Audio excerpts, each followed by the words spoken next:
여러분 안녕하십니까? 풍성한 삶의 유영택입니다. 오늘 여러분과 나누고자 하는 것은 아빠가 아이들에게 어떻게 큰 좋은 영향을 줄 수 있을까라는 그런 목적으로 똑똑한 자녀 만들기라는 제목으로 나누기를 원합니다. 오늘 그리고 또 이어서 두 번에 걸쳐서 나누기를 원합니다. 사실 아빠가 아이들 삶 속에 얼마나 참여하냐에 따라서 아이들 삶에는 큰 차이를 만드는 걸 보게 됩니다. 최근 한 10여 년 넘게 미국과 세계 곳곳에서 아빠가 자녀들의 삶 속에 얼마나 참여하느냐가 아이들에게 어떤 영향을 주는가를 정말 많이 연구했습니다. 그 연구 결과가 나와서 지금 사실은 많은 나라 또는 가정에서 그 내용을 잘 활용하고 있습니다. 이것을 이제 영어로 이제 아빠의 참여라는 말로 paternal, 아빠의 involvement, 참여라는 것을 말합니다. 그래서 PI라고도 하는데요. 이 내용이 연관 내용을 몇 가지만 나누면서 또 뒤에 많은 부분 나누기 원하는데, 아빠가 자녀의 삶에 사실은 아이가 엄마 뱃속에 사실은 잉태하면서부터 아빠가 이 모든 과정 속에 얼마나 적극적으로 참여하느냐가 이 아이에게 얼마나 큰 영향을 주는지를 너무 확연히 보여주는 조사들입니다. 예를 들어서 아빠가 열심히 적극적으로 자녀의 삶 속에 자녀가 성장하는 과정 속에 참여한 그런 과정으로 자란 아이들은요, 아이가 커서 범죄를 저지를 확률이 훨씬 더 떨어진다는 겁니다. 거의 4분의 1 정도밖에 이 나쁜 일을 하지 않는다는 거예요. 당연히 범죄뿐만 아니라 다른 부정적인 부분이 훨씬 더 주는 것을 많은 조사를 통해서 드러나고 있습니다. 오늘은 첫 번째로 출생부터 유아기 한 6살 학교 초등학교 들어가기 전까지 그 아이들에게 아빠가 참여하는 것을, 그 자녀의 그 성장에 참여함으로 어떤 영향을 주는가를 좀 나눠보기를 원합니다. 첫 번째로는요, 아이가 언어가 이제 발전하기 시작합니다. 언어의 능력이 발전하죠. 이제 1살 넘어가면서 또 빠른 아이들은 6개월, 10개월부터 말을 하기 시작합니다. 그럴 때 아빠는 이 언어 발달에 어떤 영향을 줄 수 있는가 먼저 나눠보기를 원하는데, 이 엄마는요, 아이가 집에 엄마와 함께 시간을 보내면서 엄마는 아이로 하여금 좀 더 단순하고 조금 더 쉬운 말을 통해서 아이로 하여금 많은 것을 이해시키려고 한답니다. 즉 엄마가 아이와 나누는 어휘력이 상당히 적고 어떻게 해서든지 빨리 이해시키고자 하는 쪽으로 엄마는 언어를 사용한다는 것이죠.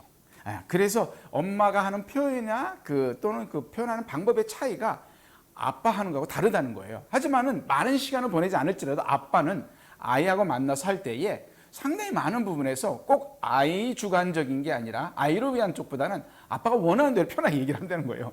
때로는 언어의 그 어휘에 쓰는 그 양을 보더라도 아빠는 훨씬 더 많이 쓴답니다. 사실 그래서 엄마가 옆에서 볼 때는 아빠는 저렇게 말하면 우리 애가 못 알아듣는데? 라고 생각을 한다는 거예요. 그런데 역으로 보면은 이러기 때문에 아빠가 아이에게 쓰는 그 말, 다양한 어휘, 다양한 표현, 이런 게 아이가 언어 발달에 도움이 되는 겁니다. 사실 언어라는 것은 단순히 말만이 아니지 않습니까? 아빠가 표현하는 것, 아빠의 표정, 아빠의 제스처라고 하죠. 이 손짓, 발짓, 표정, 이런 걸 통해서 아이에게는 그 말을 어떻게 표현하는지를 배운다는 것이죠. 그래서 아빠가 이것을 아이 삶 속에 상당히 많은 영향을 줄 수 있다는, 즉 언어 능력 발달에 아빠가 적극적으로 참여할 수 있다는 그런 좋은 유익이 있다는 겁니다. 그리고 두 번째로는요, 아이들이 엄마하고 놀 때 보면은 엄마하고는 조심스럽게 그리고 안정적인 상황 속에 노는 걸 엄마가 원하고 또 아이는 그렇게 또 이렇게 자라나고 있죠. 그런데 아빠가 아이하고 노는 걸 보면은 엄마의 마음이 불안하죠. 때로는 불편하기도 합니다. 그거 왜 그런지 아세요? 왜냐면 아빠는 아이로 하여금 위험한 상황 속에서 노는 그런 행동을 많이 해요. 그래서 이거를 위험 감수 능력을 높여주는 것에 아빠가 중요한 역할을 한다는 겁니다. 제가 어렸을 때부터 아이들을 기르면서 첫째부터 다섯째까지 아이를 붙잡고 이렇게, 알죠? 아빠들이 이렇게 올리는 것, 이걸 처음에 하면 엄마들이 되게 불안해요. 물론 엄마 입장에서는 이러다가 아빠 실수해서 떨어뜨릴까 봐. 근데 사실은 이걸 하면서 아이들의 반응을 보면 정말 웃깁니다. 어떤 아이는 막 웃어요. 어떤 아이는 울기도 합니다. 어떤 아이는 울기도 하고 웃기도 하고 동시에 하는 거죠. 그게 뭐냐면 이 새로운 경험을 통해서 위험하고 무서운 것을 어떻게 감수하느냐, 어떻게 수용하느냐, 어떻게 그거에 대응하느냐를 이 아이는 배우는 거예요. 근데 엄마들은 절대 이런 걸 안 합니다. 근데 아빠가 이 일을 함으로써 아이는 이 부분이 발전하는 거예요. 이 부분의 능력이 발달하는 것이죠. 그래서 아빠가 아이하고 노는 그 모습을 보면은, 그리고 일반적으로 아빠는 아이들에게 위험한 행동하는 것을 많이 허락을 해요. 근데 엄마는 하지 마, 안 돼, 그러지 마, 이런 얘기를 많이 하지 않습니까? 바로 그런 면에서 아빠가 적극적으로 아이의 발전, 성장에 참여함으로써 아이는 위험 감수 능력이 아주 많이 발전한다는 것이죠. 그리고 세 번째로는요, 엄마와 함께 관계 능력을 발전시켜 가기도 하지만 아빠가 아이 삶에 참여함으로써 이 관계 능력 발달의 차이점을 경험하게 됩니다. 그렇죠. 엄마를 통해서 얻어지는, 아이가 남자아이일 수 있고 여자아이일 수가 있어요. 그러면 여자아이는 엄마가 동성이 되겠고 아빠는 이성이 되겠지 않습니까? 그걸 통해서 아이들은 남자아이든 여자아이든 동성과 이성에 대한 관계 능력을 개발시켜가기 시작하는 것이죠. 엄마는 여자로서 남자에게, 여자에게 이성과 동성의 이 관계를 어떻게 발전시키는 능력을 도와줍니다. 그와 반면에 아빠도 동일하게 여자에게 이성을, 남자에게는 동성에 대해서 어떻게 발전시킨가를, 발전시켜 갈 수 있는지를 개발할 수 있는 것을 도울 수 있다는 것입니다. 아빠와 엄마가 당연히 달라요. 그리고 아이가 남자이냐 여자에 따라서 이성과 동성의 관계에 발전하는 부분을 동시에 배울 수 있다는 것이죠. 만약에 아빠가 이런 부분을 적극적으로 참여하지 않는다면 여자아이는 아빠를 통해서 얻을 수 있는 이성관계의 발전을 건강하게 발전시킬 수 없는 거죠. 기회가 없는 거예요. 물론 주변에 할아버지도 있고 삼촌도 있고 뭐 이런 경우가 있겠지만 정말 그렇게 가깝게 느낄 수 있는 아빠의 관계를 통해서 이성과의 관계를 발전시키는데 상당히 많은 제한이 있겠죠.